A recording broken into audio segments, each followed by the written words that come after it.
Thank you so much, Diana, for sharing your experience and your insight, your tips and reminders for us to take into the future as helpers who will eventually need help themselves. Next, I get to introduce Kelsey Dundas and Nikki Plant. They're presenting Cross-Sectoral Solutions, Reframing Lived Experience Through Practice with Brain Injury Survivors of Gender-Based Violence.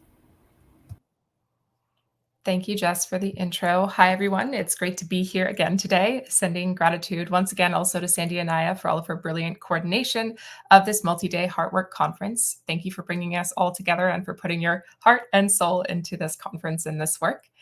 And on that note, welcome to everyone who's here with us today for the first time or again. So today for our presentation, my colleague and friend Nikki and I are going to be discussing reframing lived experience as expertise through practice with brain injury survivors of gender-based violence in the context of Cross-Sectoral Solutions, which is a 3-year interdisciplinary project funded by the Public Health Agency of Canada. We want to start today by recognizing the land in which we're calling in from, and that land for me is covered by the Dish with One Spoon Wampum. This territory is the land of the Mississaugas of the Credit, the Anishinaabe, the Chippewa, the Haudenosaunee, and the Wendat peoples, and was taken without consent. My ancestors' legacy on this land is one of settler colonialism, and I continue to exist on the land in which they came. I'm also a striving, though uninvited, guest on this land, and so my responsibilities to the earth, to animals, to nature, and the people that exist here with me are constant, ongoing, and very much twofold. It's firstly to unlearn and disrupt the ways of settler colonialism while maintaining accountability to the genocide of Indigenous peoples due to white supremacy, colonialism, and racial capitalism, as well as the ongoing environmental degradation that goes hand in hand with those systems of power and oppression. I'm also accountable to uphold what it means to be a guest on this land in solidarity. And in this solidarity, it's important to recognize the interconnected nature of systems of power and oppression. They operate to isolate and exclude bodies, minds, movements, spaces, and experiences from each other and also from our consciousness. And so as counter and in resilience as well, we then naturally contend with these practices and strategies through needed solidarity with all abolitionist, migrant, environmental, anti-colonial, disability, queer, feminist, housing justice, anti-imperialist, and anti-capitalist movements. And it's only through that ongoing solidarity across constellations of thought, time, and space that we are able to find true survival, liberation, and transformation. And with that, I'll pass it to Nikki to also reflect upon the land in which she's calling in from. Thank you, Kelsey, and welcome everyone. We're so excited to have you here today.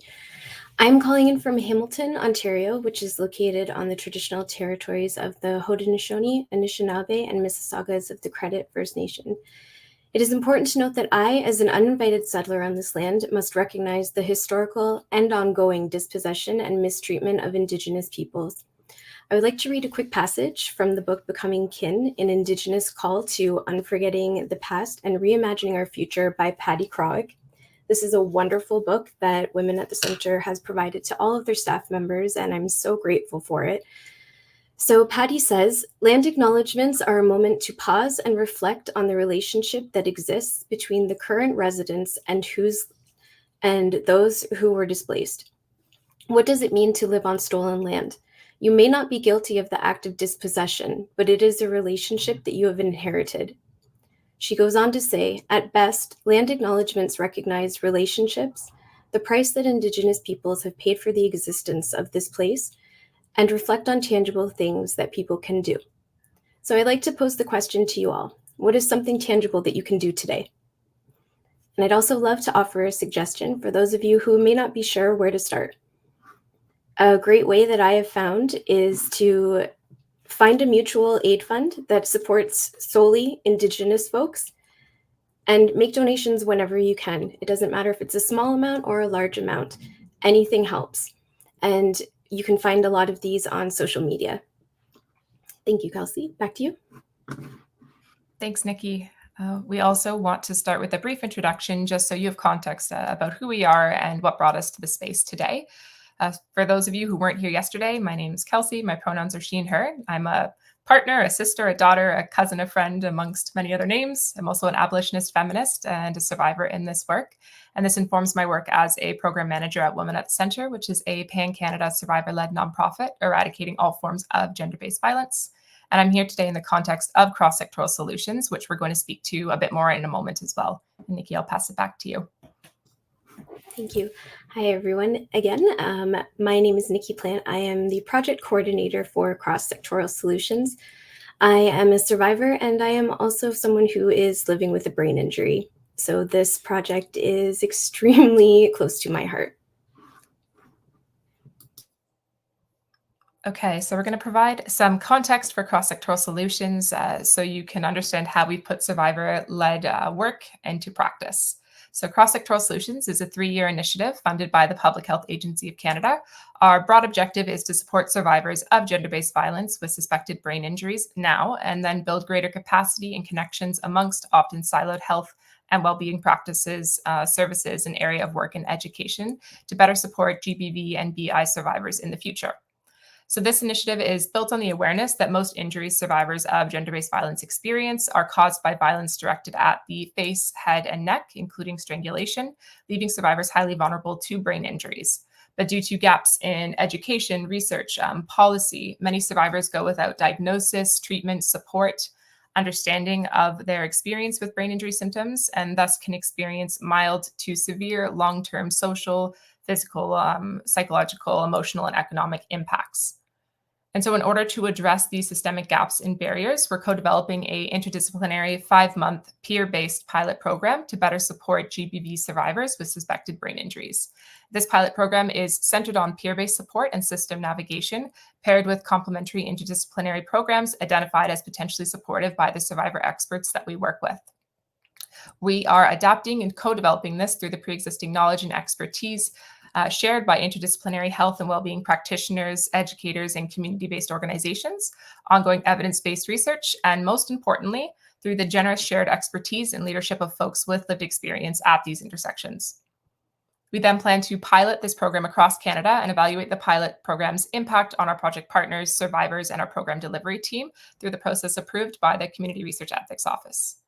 And this collective research combined with the co-development process, the gaps identified, the successes found, and the bumps mitigated or otherwise are then going to be shared and mobilized with the goal of generating greater connections, paths, and understandings across different areas of health and well-being practices to better support survivors and build community capacity to also support survivors.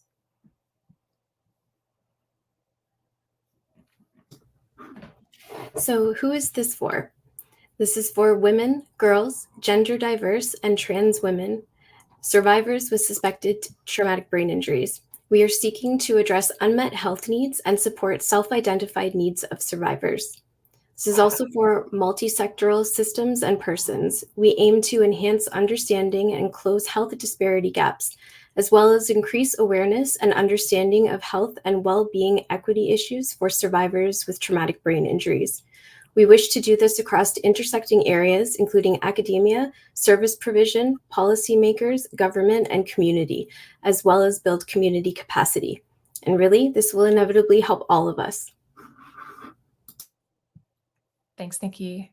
All right, now that we have some context for the project and the work, we're going to explore in the limited time that we have today 4 ways in which we put our understanding of what it means to be a survivor-led and centered organization and project into practice in the context of cross-sectoral solutions.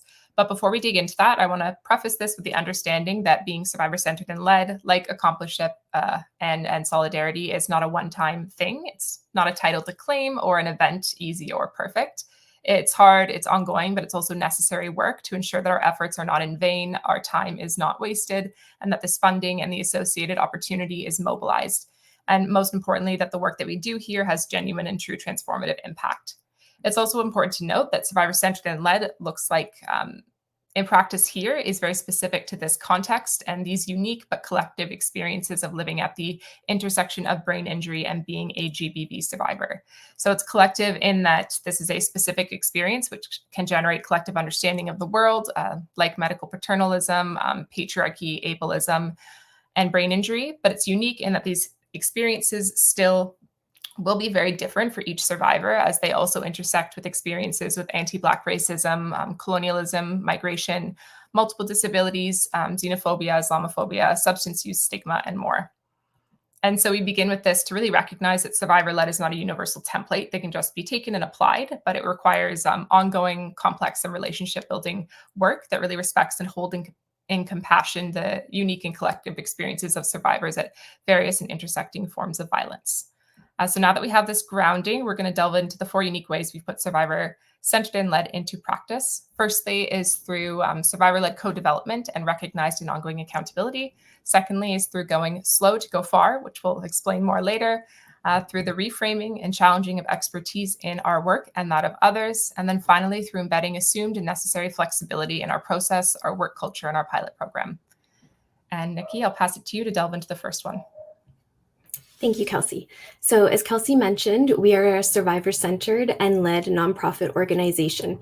Being a survivor-led organization is when the work is directed and led by survivors to ensure their voices and expertise are placed at the center of decision-making, advocacy, and policy. Since our founding in 2008, Women at the Center has been operating with a survivor-led approach as the work is directed by survivors of gender-based violence. We believe that survivors are the true experts, and our organization channels our shared experience and expertise to create social and political change. Being a survivor-centered organization means that the organization prioritizes and addresses the needs, well-being, and safety of survivors. It ensures that programs and services are tailored to meet the unique needs of survivors. Services and programs align with inclusive, non-judgmental, anti-racist, feminist, and intersectional principles in order to foster and maintain a safe and welcoming space for all survivors. Now, I would like to tell you about WESEC.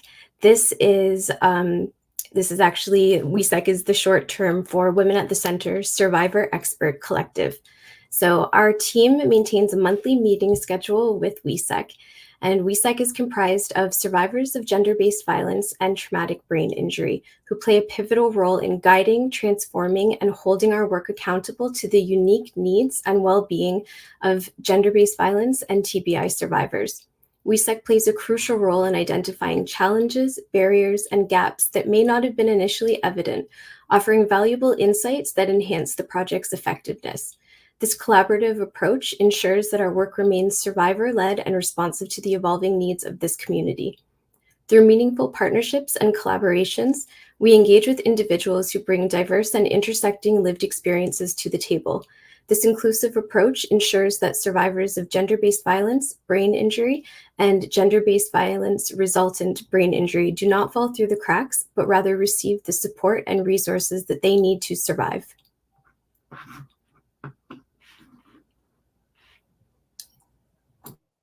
Thank you, Nikki. The next example we want to dive into is going slow to go far. So Nikki's reminded us of the importance of accountability and grounding in this as we practice being survivor-led. And this accountability goes beyond name and leads to action. So for this project, this has looked like going slow to go far, which reminds us that in order to create sustainable change and support for GBV and TBI survivors, we need to be as focused on the process of change as the outcome. And for our team, we continue to practice this by embedding value-based practices into our meeting spaces, our team, and our process. And this looks like determining our values, ensuring these are known in collective spaces, and then putting them into action. A specific example, and this was mentioned earlier by our first speaker, would be anti-capitalist values. So capitalism tells us that our time and energy is valuable, but only when measured through capitalistic notions of productivity that contribute to ongoing racial capitalism. Therefore, to counter this, we recognize our time spent not only by what is produced or what is delivered in a meeting space, but by our feelings of mutual support, by the trust that we've built, by the connections that we've made, and by how heard we felt in that space. And this means that our values reflect and impact our pace of work, ensuring that we're committed to a process that is survivor supportive and not just a process built for the sake of a deliverable. Value-based practices require us to focus on centering relationship building as well. So our work calls for the building of safer spaces, and insight into what is required for safer spaces can only come through dialogue and communication amongst relationships where trust is continuously built. And trust, particularly for survivors of gender-based violence, can take time, energy, and is definitely a process that's ongoing. Trust with well-being care or service providers has also been quite broken down for many gender-based violence, brain injury survivors as well, as these experiences are often associated with dismissal, rushed services and ticking clocks, medical paternalism, anti-Black racism, and victim blaming and silencing. So in order to ensure that this pilot program and process is part of the collective survivor memory that recalls being heard, believed, and held in compassion, we must first and foremost build out relationships founded on trust. And on the same note, being a survivor-led team means recognizing that survivors aren't only externally receiving services, but they're also our team and our project partners. So we are survivors, and being survivor-led is just about as much about ensuring a work culture, a team, and community that meets our collective needs as it is about ensuring our program is up to par for survivors. And both of these things critically, of course, take time, which is something that we're without in the nonprofit sector. But as this is something we've identified as critical to our embedded values and our project objectives simultaneously, we must honor these relationships and build trust by diverting our plans and priorities around community needs and team needs when they're raised and shared. And I'm going to draw on 2 specific examples of how we put this into practice. So our project originally planned to deliver 2 shorter pilot programs, but our team and our partners and survivors we work with identified that this meant less co-creation time to develop the pilot program and support our team in the process, less time to build trust and relationships, and less time to crack silos of communication that often leave survivors' voices unheard. It was also named that the associated pace that would be required to match this plan was not supportive of the pacing requirements of survivors with brain injuries who are leading and engaging in this work. And as a result, we adjusted our work plan to ensure a longer co-creation phase for the development of the pilot program and the adjustment from 2 shorter pilots to 1 longer pilot program. The impact of which a longer co-creation phase allows for survivors that we work with more time to feed into the project in ways that align with their needs. These needs could present as screen time limits, as we're an online organization, various health and well-being appointment schedules, sudden and unexpected symptom flare-ups, additional processing time, and otherwise.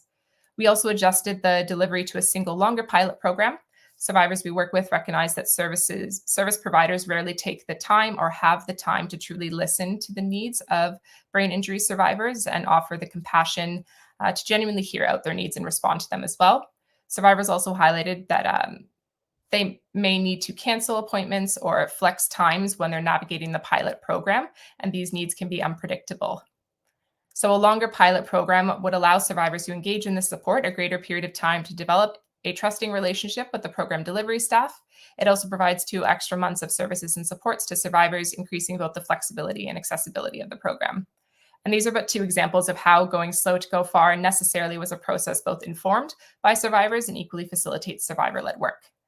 But in saying all of this, going slow to go far is evidently complicated by working within the nonprofit industrial complex, where in fact you're encouraged and required often by projects and time-based funding to go as fast as possible, as quickly as possible, and ensure you have the farthest reach with the greatest results.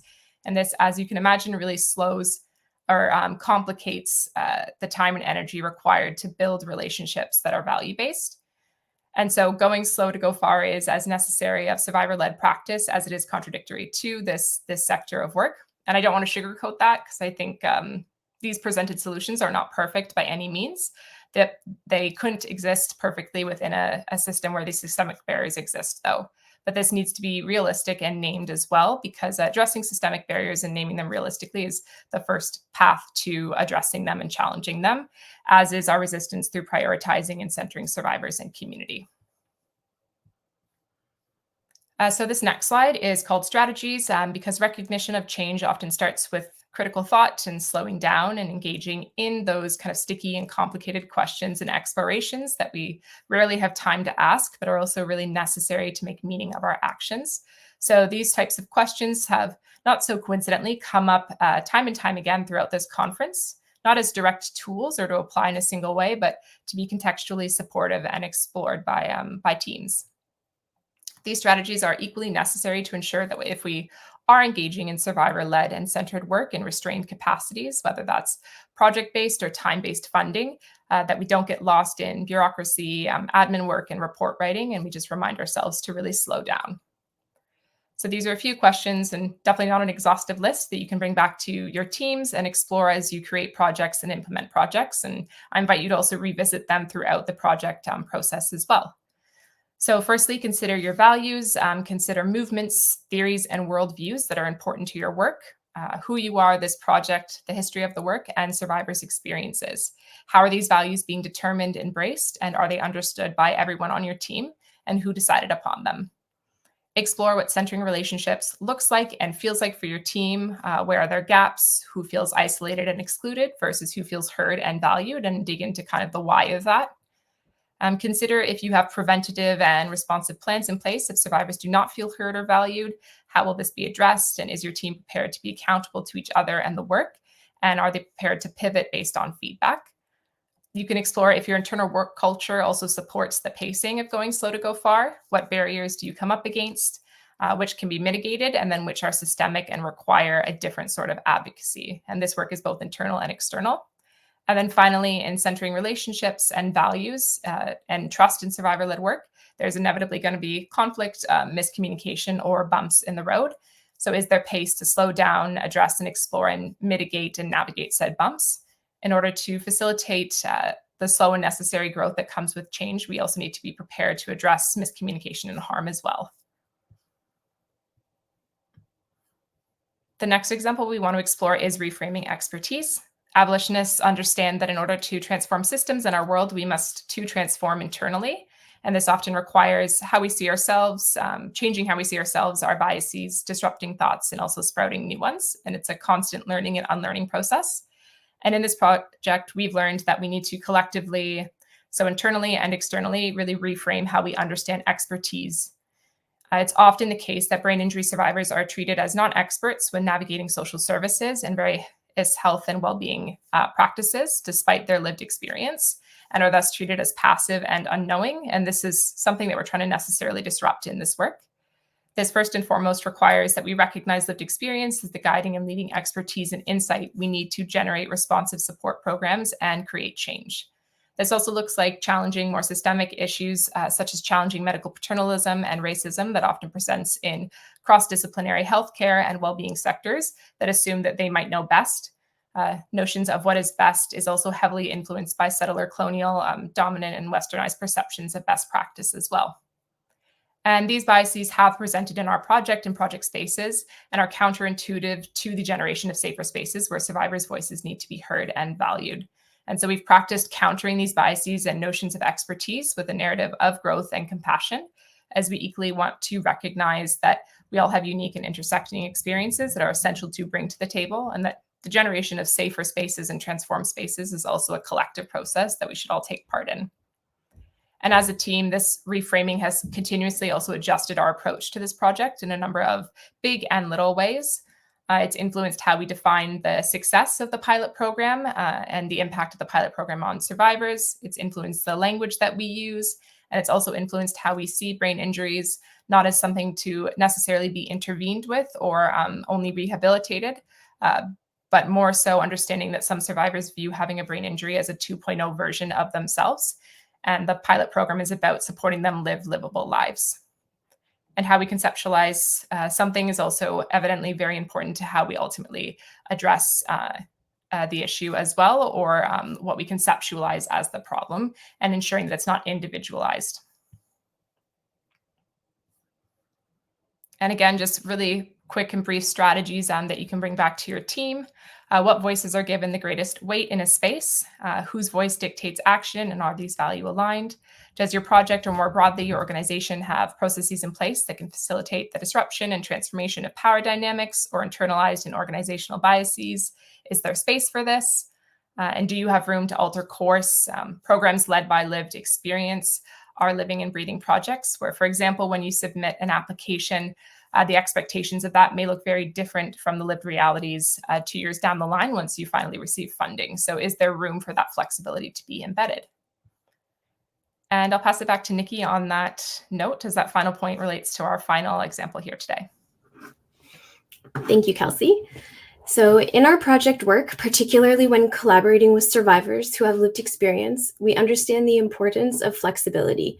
We recognize that each survivor brings unique needs, experiences, and identities to the table. Therefore, we embed, expect, and prepare for flexibility at every stage of our project. For example, we offer flexible honorarium delivery options to accommodate diverse financial situations. This allows survivors to be compensated for their expertise in the way that will work best for them. Additionally, we provide multiple options and formats for the intake process, ensuring accessibility for all. Survivors will have the option of completing intake with the assistance of our intake coordinator, or they may complete it on their own, depending on what method will work best for them and what they are most comfortable with.